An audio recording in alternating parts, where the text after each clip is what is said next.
Bonjour Monsieur Asselineau, qu'avez-vous prévu pour le 1er mai? Alors ça, c'est vraiment important. C'est vraiment important. J'ai déjà eu l'occasion de l'annoncer. Je l'ai annoncé à l'issue de la manifestation du 22 mars, lorsque j'ai pris la parole. Je l'ai annoncé lorsque j'ai été interrogé sur RMC par Éric Brunet dans la foulée de la manifestation du 22 mars. Je l'ai annoncé sur Noyonnaire. Je l'ai annoncé sur notre site internet et sur nos pages Facebook. Là, je l'annonce encore plus solennellement. Je lance ici un appel à toutes celles et à tous ceux qui m'écoutent, que vous soyez adhérents, donateurs ou simples sympathisants, je vous demande, et où que vous habitiez, que ce soit à Paris, en Île-de-France, dans le reste de la France métropolitaine, en Corse, outre-mer ou à l'étranger, évidemment, si vous avez la possibilité de venir, je vous demande tous de converger à Paris. De converger à Paris parce que nous voulons avoir une grande manifestation le 1er mai. On m'a souvent dit, certains de nos adhérents m'ont souvent reproché au cours des années écoulées que nous n'étions pas assez sur le terrain. J'avais toujours répondu que nous irions le moment venu, mais que nous étions trop faibles. Maintenant, nous ne sommes plus trop faibles. Et j'ai eu l'occasion de le mesurer lors de la manifestation du 22 mars, où j'ai pu constater que nous étions, en définitive, soutenus par une partie de la population qui commence à être de plus en plus importante. Donc ce que je vous demande de faire, c'est de vous mobiliser pour être le 1er mai, en tout début d'après-midi, à Paris. On vous donnera le lieu précis, ce sera très probablement du côté de la gare de l'Est, de la gare du Nord, ou peut-être de la République. En général, le défilé du 1er mai va de la République à la Nation en passant par la place de la Bastille, donc c'est un long défilé. S'il y a beaucoup de manifestants, ça peut remonter jusqu'à la gare de l'Est ou à la gare du Nord. On vous précisera ça, c'est quand même dans un peu plus d'un mois. Mais ce qui est important, c'est que nous soyons le plus nombreux possible. L'année dernière, lors du 10e anniversaire de l'UPR, le 25 mars 2017, il y avait eu 6500 personnes qui étaient venues de toute la France et notamment de l'Île-de-France.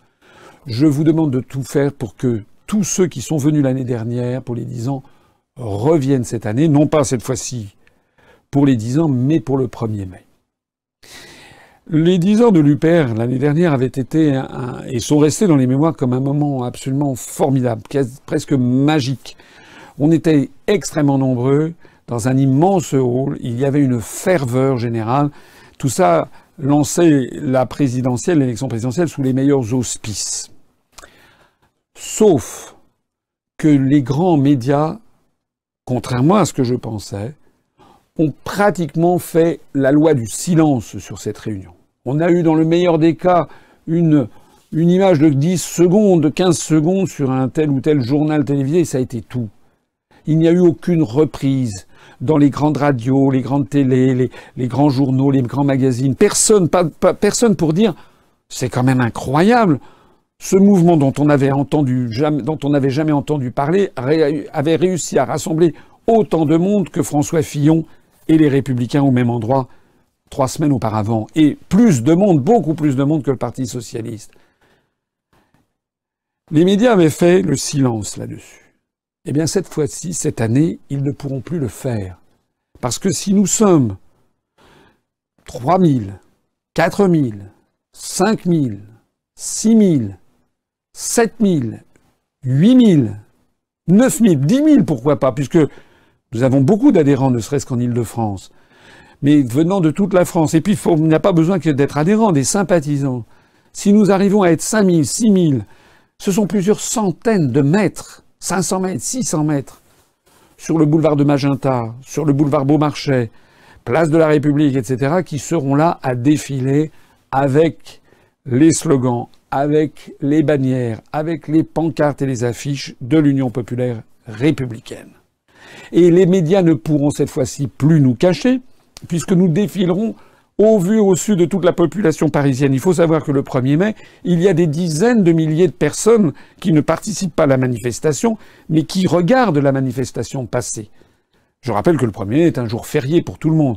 Le 1er mai se tient un mardi cette année. Je vous demande donc de faire tout votre possible pour venir en masse organiser du covoiturage. Nous avons des délégués qui vont organiser également des autocars pour partir des différents coins de France. Venez en masse également depuis l'Île-de-France. Faites du covoiturage. Convoquez vos amis. Proposez à vos collègues de travail de venir manifester avec vous. Et pourquoi manifester avec nous? Nous allons avoir cette manifestation qui va se faire sous le thème « En marche vers le Frexit ». Ça sera évidemment une réponse du berger à la bergère au mouvement En Marche de M. Macron, qui a lancé d'ailleurs une marche pour l'Europe, qui d'ailleurs a plus ou moins été annulée. Nous considérons que M. Macron propose aux Français d'aller en marche vers le précipice, d'aller en marche vers la destruction, d'aller en marche arrière pour la destruction des services publics, de nos acquis sociaux, de notre niveau de vie, de notre patrimoine public et privé. Nous allons en marche vers le futur, parce que le Frexit, c'est le futur, comme le Brexit est le futur du Royaume-Uni. Ils seront d'ailleurs sortis à la fin du mois de mars 2019, c'est-à-dire dans un an, presque jour pour jour. Nous disons le Frexit est l'avenir de la France, comme l'Italexit est l'avenir de l'Italie. Nous allons donc mettre ceci en tête de cortège. Et puis nous réclamerons également, parmi les slogans, la liberté d'opinion en France et le déverrouillage des médias. Les médias ne pourront pas faire comme si nous n'existions pas, si nous sommes 5 000, 6 000, 7 000 à défiler dans les rues de Paris, si nous avons l'un des plus grands cortèges. C'est tout l'enjeu de cette opération. Alors je vous demande vraiment d'y réfléchir. Vous avez un mois pour vous préparer. Toutes celles et tous ceux d'entre vous qui veulent nous donner un coup de main, proposer éventuellement un covoiturage, proposer des idées de pancartes, des idées de slogans, sont les bienvenus. Proposer aussi leur aide matérielle. Par exemple, pour nous aider à tenir le service d'ordre, parce que nous aurons évidemment un service d'ordre. Nous ne sommes pas naïfs. Nous refuserons toutes les tentatives d'infiltration pour essayer de faire passer les adhérents de l'UPR pour ceux qui ne le sont pas. Donc, si tout ceci vous intéresse, vous pouvez nous écrire d'ores et déjà à une adresse spécifique que nous avons créée, qui est la suivante, qui apparaît sur l'écran, 1er mai, 1 ERMAI, 1er mai, @upr.fr. Vous n'êtes pas obligé de le faire, vous pouvez venir naturellement. Mais si vous voulez, dans les semaines qui viennent, nous proposer vos idées, vos services, votre covoiturage, vous pouvez nous écrire à cette adresse courriel. Je ne saurais trop insister sur la nécessité qu'on se mobilise. Croyez-moi,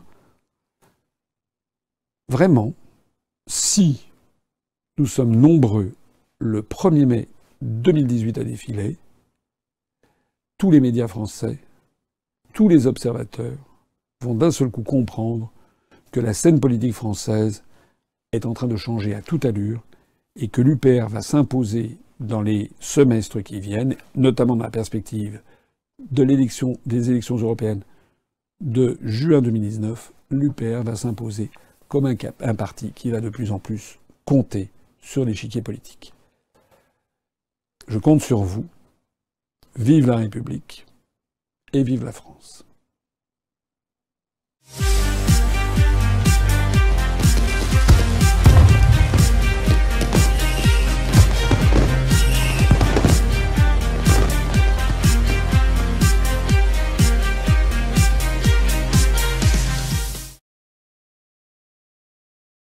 Bon, ben voilà, vous avez tout vu. En fait, depuis que j'ai lancé cet appel, ça marche très bien. On a des remontées du terrain, comme on dit, de nos différentes délégations à travers la France qui sont très très positives. Dans à peu près, en tout cas dans plusieurs départements, les gens se mobilisent, commencent à affréter des autocars. Si vous voulez venir monter à Paris ou que vous soyez en France, d'abord vous pouvez le faire par vous-même, bien sûr. Deuxièmement, vous pouvez avoir recours aux transports normaux, vous pouvez avoir recours au Blablacar, hein, et ça vous connaissez comment ça marche, pour partager les frais de transport. Et puis vous pouvez aussi, si vous êtes adhérent ou même sympathisant de l'UPR, prendre contact avec notre délégué régional, départemental, ou notre référent temporaire, enfin la personne qui est le responsable de l'UPR dans votre département, et pour voir s'il est possible ou s'il a prévu d'ores et déjà, mais on va le faire, c'est dans un mois, donc on a encore le moment de s'organiser. Mais je sais qu'il y a des départements, par exemple en Normandie déjà, il y a deux autocars qui sont pleins, qui sont déjà organisés. Donc voir s'il y a un autocar qui part du chef-lieu du département où vous êtes. J'en profite d'ailleurs pour annoncer que je crois que c'est ce soir ou demain, sur notre site, il y aura une innovation. On aura une carte qui sera très facile d'accès, où vous aurez toute la carte de France, avec la Corse et avec les départements et territoires d'outre-mer. Et quand vous passerez la souris de votre ordinateur sur les départements, vous pourrez consulter directement le référent temporaire ou le délégué départemental et les moyens de le contacter. Donc ça, c'est un point important parce que assez souvent, les gens nous disaient « mais comment je fais pour contacter mon délégué départemental ?» Alors c'est parce que les gens parfois ne voyaient pas très bien comment faire. Il fallait aller dans l'onglet Nos responsables et puis faire dérouler le menu déroulant. Maintenant, ce sera plus facile, plus commode de voir ça sous forme de carte, du moins nous l'espérons. Et je remercie encore une fois les bénévoles qui sont derrière tout ça et qui font que notre site est très efficace. Voilà, je sais aussi qu'il y a des gens qui vont venir de l'étranger. On a des amis de Suisse, des amis de Belgique qui nous ont écrit pour dire qu'ils allaient venir et converger à Paris pour cette manifestation le 1er mai. Donc mobilisez-vous. Nous, de notre côté, à Paris, eh bien, on a monté une task force, comme dirait Macron, c'est-à-dire en fait un groupe de travail spécialement chargé d'organiser ça. Avec contact avec la préfecture de police de Paris, nous avons un rendez-vous demain pour donc donner les coordonnées exactes de notre manifestation, de notre rassemblement d'ailleurs. Ça a quand même un côté festif, hein. C'est pas le 1er mai, c'est quand même c'est la fête du travail, c'est quelque chose de festif. Et donc on va essayer de retrouver un petit peu l'atmosphère festive qu'il y avait eu pour les 10 ans de l'UPR. Il faut espérer bien sûr qu'il va faire beau, mais je pense qu'on va avoir un beau défilé. Ça sera la première grande manifestation de l'UPR. Vous êtes tous les bienvenus. Nous aurons aussi un service d'ordre. On aura des choses qui vont vous plaire, mais je vais un petit peu laisser le suspense parce qu'on réfléchit à des choses qui sont originales pour ce grand défilé. Alors, 1er mai, c'est un mardi. Beaucoup de gens feront le pont du lundi. Donc, pour les provinciaux, ils peuvent venir, je sais pas, le vendredi soir. Ils peuvent passer le week-end à Paris, en région parisienne. C'est pas les monuments historiques qui manquent. En région parisienne, et puis se balader tout simplement à Paris ou en banlieue. Et puis le mardi, donc participer. Alors certains nous disent, mais où est-ce que ça va avoir lieu? Alors comme on a rendez-vous avec la préfecture de police de Paris, on ne peut pas encore vous dire très exactement où ça aura lieu. Prévoyez quand même d'être vers 13h ou 13h30 du côté entre la République, la gare de l'Est, à Paris. Le défilé commencera probablement vers 14h ou 14h30. Nous, on s'insérera dans le défilé là où la préfecture de police nous indiquera de nous rendre. Et donc, de ceci dépendra le lieu de rendez-vous précis. Donc, tenez, veillez, on publiera ça, c'est encore dans un mois, un tout petit peu moins d'un mois. Donc, le moment venu, on vous précisera. Mais soyez bien là le mardi après-midi. Je pense que ça va être vraiment une grande chose. Et puis, ça va vous permettre de voir que nous sommes nombreux, de voir qu'il y a des adhérents, des militants, des citoyens, qu'ils soient adhérents ou qu'ils ne le soient pas, qui ont envie de bouger et de sauver notre pays du désastre dans lequel il est en train de s'enfoncer.